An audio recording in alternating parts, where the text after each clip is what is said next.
اس کی حالت دیکھ کر میرا اپنے قہقہوں پر قابو نہ رہا۔ 3 سالوں بعد میرے گھر کے در و دیوار نے میری ہنسی کی آواز سنی تھی۔ شاہر بانو خائف ہو کر پلٹنے لگی تو پائنچوں میں الجھ کر وہیں ڈھیر ہو گئی۔ خود پر قابو پا کر میں نے اسے اٹھایا۔ اٹھو یہاں سے، یہ کپڑے چینج کر لو۔ مجھے لیڈیز شاپنگ کا بالکل بھی تجربہ نہیں ہے، بالکل اناڑی ہوں اس معاملے میں۔ جو لایا ہوں نا صبر شکر سے پہن لینا۔ اب وہ شاپنگ بیگ اٹھا کر کھڑی ہو گئی، پھر بھاگ کر باہر سے اپنی بادامی چادر لے آئی اور اچھی طرح لپیٹ کر کپڑے نکال کر دیکھنے لگی۔ 3 سوٹ تھے اور تینوں ہی بے حد نفیس اور خوبصورت تھے۔ سیب یہ پہنے گا؟ اس کی براؤن آنکھوں میں تحیر تھا۔ پہنے گا نہیں، پہنو گی، تم لڑکی ہو۔ جی پہنے گی۔ ہاں بھائی، اب یہ کپڑے میں تو نہیں پہن سکتا نا۔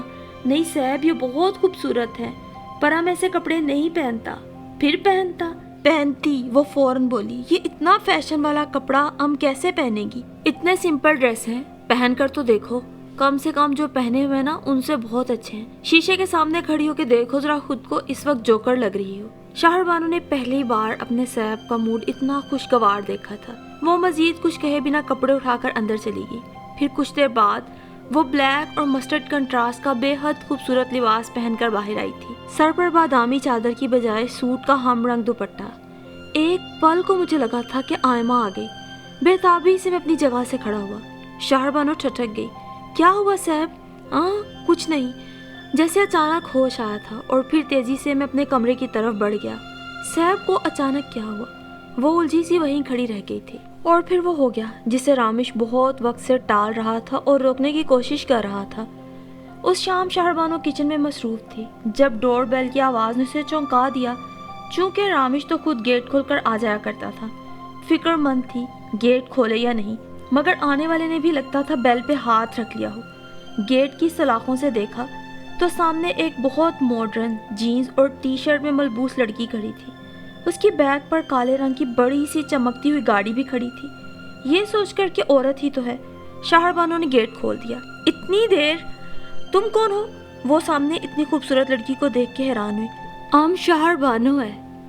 شاہر بانو؟ کون شاہر بانو؟ ملازمہ ہو یہاں پہ؟ جیب سے فون نکالتے ہوئے اس نے پوچھا، حالانکہ وہ سہولیت سے ملازمہ نہیں لگ رہی تھی۔ جی بی بی، اتنی خوبصورت ملازمہ۔ رامش گھر پہ ہے؟ خود سے الجھتے ہوئے اس نے پوچھا۔ نہیں، سیب تھوڑی دیر پہلے گیا۔ نہیں، گئے ہیں۔ کہاں؟ کچھ بتا کر گئے؟ فون بھی آف ہے اس کا۔ ہم کو نہیں پتا۔ آپ ان کی؟ میں اسے فوری سمجھ نہیں آیا کہ اپنے متعلق کیا حوالہ دے، اس کا جو اس نے خود سے تعلق جوڑ رکھا تھا یا وہ جو رامش نے اس کے ساتھ تعلق بنایا ہوا ہے۔ میں کزن ہوں ان کی۔ کزن؟ آپ اندر بیٹھیں، ہم چائے۔ نہیں، چائے کو چھوڑو، تم یہ بتاؤ تمہارے ساتھ کون کون ہے؟ ہمارے ساتھ کوئی نہیں، ہم اکیلا ہے۔ اکیلا؟ تمہاری ماں یا کوئی بھی نہیں؟ ہم اکیلا ملازم ہے یہاں۔ تمہیں کس نے ملازم رکھا ہے یہاں پر؟ رامش صاحب نے۔ اور کس نے؟ میرا مطلب ہے تم خود ہی آئی تھی یا انہوں نے؟ ہم خود آیا تھا۔ نہیں، آئی تھی۔ کیا مسٹری ہے؟ رامش تو ملازم کے حق میں بھی نہیں تھا۔ کجا جوان ملازمہ؟ تمہارا گھر کہاں ہے؟ کہیں نہیں، ہم یہی رہتا ہے۔ رات کو بھی؟ رائمہ کی آنکھیں پھٹ گئی۔ جی۔ شاہر بانو کی رنگت دہکنے لگی تھی۔ رائمہ تفتیش اس انداز میں کر رہی تھی۔ تم واقعی ملازم ہو اس گھر کی؟ وہ گہری نظروں سے اسے سر سے پیر تک جانچ رہی تھی۔ آپ اتنا سوال کیوں کر رہی ہو؟ سنو، مجھے بالکل سچ سچ بتاؤ اپنے متعلق۔ اس سے یقین ہو گیا تھا کہ ضرور کوئی نہ کوئی گڑبڑ ہے۔ کیا؟ یہی کہ یہاں کہاں سے آئی ہو، یہاں جاب کیوں کر رہی ہو، تمہاری فیملی وغیرہ۔ آپ سیب سے پوچھ لینا سارا کچھ۔ یہ لڑکی ملازمہ تو ہرگز نہیں ہو سکتی، اتنی ایفیشنسی جھاڑ رہی ہے۔ سیب سے پوچھ لینا۔ وہ جلتی بھنتی اندر چلی آئی اور پھر رامش کے آنے تک وہیں ٹھہری رہی۔ رامش بھی رائمہ کو دیکھ کر ایک پل کو گڑبڑایا تھا، پھر خود پر قابو پا لیا۔ یہ کون ہے؟ صوفے پہ ٹانگ جما کر گردن اکڑائے اس نے کچن کی طرف جاتی شاہر بانو کی طرف اشارہ کیا۔ یہ شاہر بانو ہے۔ وہ تو مجھے پتا ہے، لیکن آپ نے اتنی ینگ اور بیوٹیفل ملازمہ کیسے رکھ لی؟ بابا اور میں بار آپ سے سرونٹ کے لیے کہہ چکے ہیں۔ تمہیں اعتراض کس پہ ہے، ملازمہ رکھنے پر یا اس کے ینگ اور بیوٹیفل ہونے پر؟ بات کو گھمائے مت، یہ تو بہت سمپل سا سوال ہے۔ اب آپ کو ملازمہ کی ضرورت کیوں کر پیش آئی؟ بس میں نے سوچا اپنے ہاتھوں میں کب تک چائے بناؤں۔ تو پھر کیا بیوی ہے آپ کی؟ سوچ سمجھ کر بولا کرو۔ میں سوچ سمجھ کر بول رہی ہوں۔ وہ ملازمہ بھی نہیں، بیوی بھی نہیں، پھر کیا ہے؟ گھر کا کچن آباد کرنے کی اتنی ہی فکر ہو رہی ہے تو گھر کیوں نہیں آباد کر لیتے؟ تم کسی اور موضوع پہ بات کر سکتی ہو؟ کیا شہر بانوں سے بہتر موضوع ہے ڈسکس کرنے کے لیے؟ وہ حالات اور قسمت کی ستائی ہوئی ایک بے بس اور مجبور لڑکی ہے۔ تو یہ گھر ہے یا کوئی دارالامان؟ اٹس انف رائما، اس نے مجھ سے پناہ طلب کی اور میں نے دے دی۔ اتنی سی بات کو تم پتنگڑ بنا رہی ہو۔ بیوی تو تم بھی نہیں ہو، پھر اتنی انویسٹیگیشن کیوں کر رہی ہو؟ زب جواب دے گیا۔ غصے سے کہہ کر وہ اپنے کمرے میں غائب ہو گئے۔ رائما کو ان کا انداز بے حد برا لگا تھا۔ ایک غیر متعلقہ لڑکی کی خاطر وہ اسے اتنی باتیں سنا گئے۔ ایک تو چوری۔ وہ ٹھک ٹھک کرتی باہر آئی تو شہر بانو کوریڈور کی سیڑھیوں پہ بیٹھی کسی گہری سوچ میں گم تھی۔ دیکھ لوں گی تمہیں بھی میں۔ اس کی آنکھوں سے شرارے پھوٹ رہے تھے۔ شہر بانو منہ کھولے حق تک رہ گئی۔ یہ نک چڑھی اور خودسر سی لڑکی اس سے پہلی ہی ملاقات میں اتنا بیر کیوں باندھ گئی، اسے سمجھ نہیں آیا۔ سیب کے سوا شاید اتنی بڑی دنیا میں کوئی اتنا اچھا نہیں۔ وہ انگلی سے فرش پر بار بار رامیش حسن کا نام لکھتی رہی، اور اس دن رامیش حسن بظاہر رائٹنگ ٹیبل پر بیٹھے اپنا کام کر رہے تھے، مگر نظریں آئمہ کی تصویر پر گڑی ہوئی تھی۔ دل میں درد کا احساس جاگ رہا تھا۔ تبھی شہر بانو نے ہمت جمع کر کے ان سے پوچھ ہی لیا، رامیش یہ کون ہے؟ گلابی چہرے سے اب اسے بھی کافی انسیت ہو چکی تھی، کیونکہ اتنا تو وہ جان گئی تھی کہ رامیش کا اس تصویر سے بہت گہرا تعلق ہے۔ میری زندگی۔ فائل پر آڑی ترچھی لکیریں کھینچتے انہوں نے ہلکے سے کہا۔ اسے سنائی نہیں دیا، سوالیہ نظروں سے انہیں دیکھتی رہی۔ تم جان کے کیا کرو گی؟ وہ بے ارادہ ہی اسے دیکھنے لگے۔ یہ لڑکی جو اس دن رائما کے مچائے فساد کے بعد آج ان کی زوجیت میں آ چکی تھی، انہیں بہت مختلف لگ رہی تھی۔ آئمہ کے بعد وہ تو یہ سوچ چکے تھے کہ وہ کبھی شادی نہیں کریں گے۔ رامیش حسن اب یہ سوچ کر حیران بھی ہوتے تھے کہ کیسے انہوں نے خود سے کیا عہد توڑ ڈالا۔ ایک معصوم لڑکی کے آنسوؤں نے کیسے انہیں لمحوں میں ہرا دیا۔ رائما کو تو اس دن انہوں نے ڈانٹ ڈپڑ کر بھیج دیا تھا، اور شاید میں ہر بات برداشت کر سکتا تھا، مگر کوئی میرے کردار پہ شک کرے یہ نہیں کر سکتا تھا۔ اور پھر اس روز میرے دفتر سے واپسی پہ تو رائما نے حد کر دی۔ میں ڈپلیکیٹ چابی سے گیٹ کھول کر اندر داخل ہوا تو رائما کی گاڑی اندر ہی کھڑی تھی۔ تم جیسی لڑکیوں کو میں اچھی طرح جانتی ہوں۔ اپنی مظلومیت کیش کروا کر رامیش کو ہتھیانا چاہتی ہو تم۔ آپ ہم کو غلط کیوں سمجھتے ہیں بی بی؟ اپنی اوقات معلوم ہے یا میں تمہیں بتاؤں؟ شٹ اپ رائما، آئی سے اسٹاپ اٹ۔ کیوں اپنی گندی ذہنیت سے اس معصوم کو ٹارچر کر رہی ہو؟ کیا بگاڑا ہے اس نے تمہارا؟ بگاڑا نہیں ہے نا تو بگاڑ دے گی، اور جتنی یہ معصوم نظر آ رہی ہے نا اتنی ہے نہیں۔ اتنی ہی معصوم ہوتی تو یہاں کیا کر رہی ہے؟ Shut your mouth. میرا ہاتھ بے اختیار اٹھا تھا۔ آپ نے مجھے اس 2 ٹکے کی لڑکی کے لیے بند کرو اپنی بکواس، میں دھاڑا، اور دفع ہو جائے یہاں سے۔ کیوں؟ سچ کڑوا ہوتا ہے نا، اس لیے۔ رائما میں کہہ رہا ہوں یہاں سے چلی جاؤ۔ اور تم، میں نے اپنا ریپیٹ، اور تم، میں نے کلائی سے سسکیاں بھرتی شہر بانو کو اپنی طرف کھینچا تھا۔ بہت افسوس ہوتا ہے مجھے تمہاری گھٹیا سوچ پر۔ کیا تم مجھے جانتی نہیں ہو؟ تم نے شہر بانو کے کردار پر نہیں، مجھ پہ شک کیا ہے رائما۔ کتنی مختلف ہو تم آئمہ سے، اس کی سگی بہن ہو کر بھی تم اس جیسی نہیں ہو۔ آئمہ ایسی لڑکی تھی رائما جس نے صبا پلیچو جیسی بے حد معمولی لڑکی کے لیے اپنی زندگی داؤ پہ لگا دی، اور تم اس معصوم اور بے ضرر لڑکی سے ضد باندھ کر بیٹھ گئی ہو۔ بگاڑا ہی کیا ہے اس نے تمہارا؟ یہ لڑکی تو اپنی زندگی سے اپنا حق بھی نہیں لے پائی۔ میں نے شہر بانو کو گاڑی میں دھکیلتے ہوئے افسوسناک نظروں سے رائما کی طرف دیکھا۔ میں شہر بانو کو ابھی اسی وقت وہ مقام دینے جا رہا ہوں جو آئمہ کے سوا میں نے کبھی کسی کو نہیں دینا تھا۔ بے حد تیزی سے کار ریورس کر کے میں گیٹ پار کر گیا۔ رائما پھٹی ہوئی نظروں سے مجھے دیکھتی رہ گئی تھی، اور اب کتنے دن ہو گئے تھے اسے گھر کی ملازمہ سے مالکن بنے۔ ان کے بیڈ کے عین اوپر آئمہ کی انلارج تصویر لگی ہوئی تھی، مگر ان کی زندگی میں کوئی اور جگہ بنا چکی تھی۔ رامیش، آپ بہت محبت کرتے تھے آئمہ سے؟ کچھ دیر پہلے یہ تصویر صاف کرتے ہوئے وہ مجھ سے پوچھ رہی تھی۔ ہاں بہت۔ میں مسکرا دیا، جانتے ہوئے بھی کہ شہر بانو کی آنکھیں ہی نہیں دل بھی آئمہ کی طرح ہے۔ میرا اس سے روح کا تعلق ہے۔ ہاں، دل کا پلاٹ فی الحال خالی ہے، وہ تم نے اپنے نام کروا لیا۔ میں نے شرارت سے اسے کہا تو وہ بھی شرما گئی۔ نہیں رامیش، آپ کی اور آئمہ کی محبت پر ہم شک تو کر سکتی ہے مگر جیلس نہیں ہو سکتی۔ آپ نے ہم جیسی بے زبان لڑکی کو اپنا نام دے دیا، ہمارے لیے تو یہی بہت ہے۔ وہ تصویر کی طرف دیکھ رہی تھی اور میں اس کی طرف۔ تھینک یو سو مچ رائما، تم نے مجھے ایک ایسا راستہ چننے میں مدد دی جو ساری عمر کی تلاش کے باوجود میں ڈھونڈ نہیں پاتا۔